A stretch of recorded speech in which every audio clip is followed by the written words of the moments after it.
மனம் திரும்புங்கள், இனி காலம் செல்லாது. நம்மளுக்கு எல்ஜிபிடி அப்படின்னாக்க நம்மளுக்கு வந்து விளக்க தெரியுது. ஸோ எல்லாருக்கும் வந்து விளக்கத்தில் எல்ஜிபிடி அப்படின்னா அதோட விரிவாக்கம் என்ன, அதோடைய அர்த்தங்கள் என்ன? எல்ஜிபிடி அப்படின்றது எல்லாருக்கும் தெரியும். எல்னா லெஸ்பியன், அது வந்து ஒரு பெண் வந்து ஒரு பெண்ணு மேலே வந்து இது ஈர்ப்பு வச்சுக்கிறது. ஜின்றது கேன்றது ஒரு ஆண் வந்து இன்னொரு ஆண் மேலே வைத்துக் கொள்வது.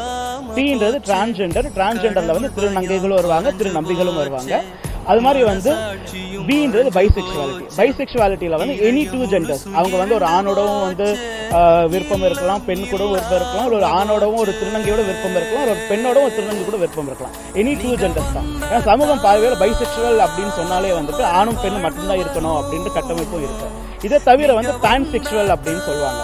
பான்செக்சுவாலிட்டி அப்படின்றது என்ன அப்படின்னா, எனக்கு வந்து உங்களுடைய உறுப்புகள் வந்து எனக்கு வந்து முக்கியம் கிடையாது, உங்களுடைய ஜெண்டர் ஐடென்டிட்டி எனக்கு முக்கியம் இல்லை, உங்கள் மனசுக்கு என் மனசுக்கு ஒத்து வருதா, நான் எனக்கு வந்து விருப்பம் இருக்கேன்.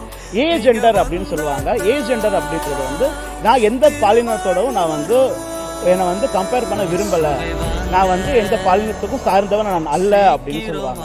Guys, praise Lord. இந்த வீடியோ நீங்க பார்த்துருப்பீங்க. ஸோ இந்த வீடியோல தேவன் எதெல்லாம் அருவருக்கிறாரோ, தேவனுக்கு பிடிக்காத எல்லா காரியங்களும் இதுக்குள்ள வந்துருச்சு. சரி, ஓகேங்க, ஏன் இப்படிலாம் இந்த காலத்துல வருதுன்னு சொல்லி கேட்குறீங்களா? ஸோ இது எல்லாமே கர்த்தருடைய வருகைக்கு அடையாளமாக தான் நடக்குதுங்க. வேதத்துல தெளிவா சொல்லப்பட்டிருக்குங்க. ரோமர் 1:27 சொல்லப்பட்ட வசனத்தின்படி லோத்து காலத்துல இருந்தது போல அந்த ஓரண சேர்க்கை என்ற பாவம் மனுஷகுமாரனின் வருகைக்கு முன்பாக நடைபெறும் என்று வேதம் தெளிவா சொல்லுதுங்க. இப்படிப்பட்ட ஓரண சேர்க்கை பாவங்கள் பல்கி பெருகி கொண்டிருக்கிறது. வெளிப்படுத்தும் விசேஷம் 22:11 தெளிவா சொல்லுதுங்க.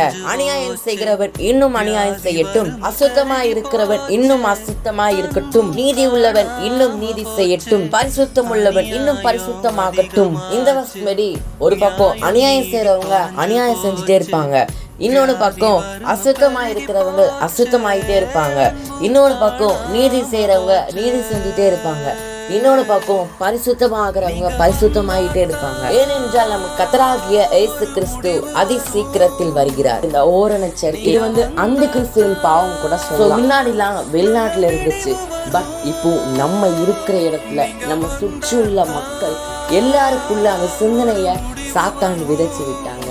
இந்த காரியங்களுக்காக ஜெபிக்க ஒவ்வொரு கிறிஸ்தவர்களும் கடனாளியா இருக்கிறாங்க. ஏன்னா ஜெபிக்க வேண்டியது ஒவ்வொரு கிறிஸ்தவர்களுடைய கடமையா இருக்கிறாங்க. ஏன்னா மற்றவங்க தெரியாம பண்ணலாம், பட் தெரிஞ்சும் எத்தனையோ கிறிஸ்தவர்கள் இப்படிப்பட்ட பாவங்கள்ல மாட்டி சிக்கி தவித்து கொண்டிருக்கிறாங்க. ஆனால் இப்படிப்பட்ட காரியங்களுக்காக ஜெபிக்கும் போது நம்மை முதலாவது ஒப்பு கொடுக்க வேண்டும் ஆவியானவர்கிட்ட.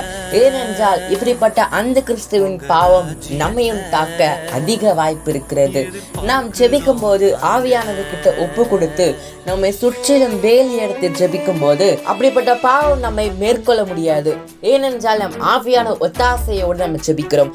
வேலி எடுத்து ஜெபிக்கிறனால் அது நம்மை அணுக முடியாது. இனிமேலாவது இப்படிப்பட்ட காரியங்கள் ஜெபிக்கும் போது நாம் ஆவியானவர்கிட்ட சரண்டர் பண்ணி ஜெபிக்க கற்றுக்கொள்ளுமா? யாருமே வஞ்சிக்கப்படாதபடிக்கு எச்சரிக்கையா இருக்க ஒவ்வொரு கிறிஸ்தவர்களாகிய நாம் அவர்களுக்காக ஜெபிக்க எங்களோடு சேர்ந்து நீங்க ஜெபிக்க ஆயத்தமா இருந்தீர்கள். ஆனால் காணும் மொபைல் நம்பருக்கு நான் இதற்காக திறப்பியதென்று ஜெபிக்க ஆயத்தம் என்று ஒரு சிறு மெசேஜை நீங்க அனுப்புங்கள். கர்த்தர் தாமே உங்களை ஆசீர்வதிப்பாராக.